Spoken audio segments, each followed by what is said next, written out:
بهار آمد. بهاری پرسخاوت زندگانی و طبیعت را روح و روانی نو عطا می نماید.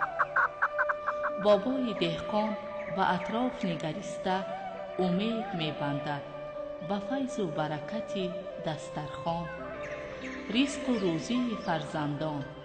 شکر می گوید با تحمل، اندیشه و اخلاص، نیتی پاک و آرزوها.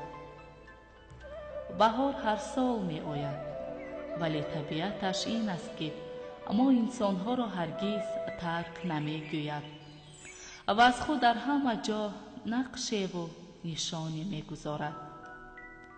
در پیراهن اطلس گلدختران، طاقه زردوزی و تور حریر نوعروسان، درز و سوزنی های چیوران، نقش و نگار سحرانگیز صورتگران به جلوه می آید. ای آدمان، بهار فرا آمده است.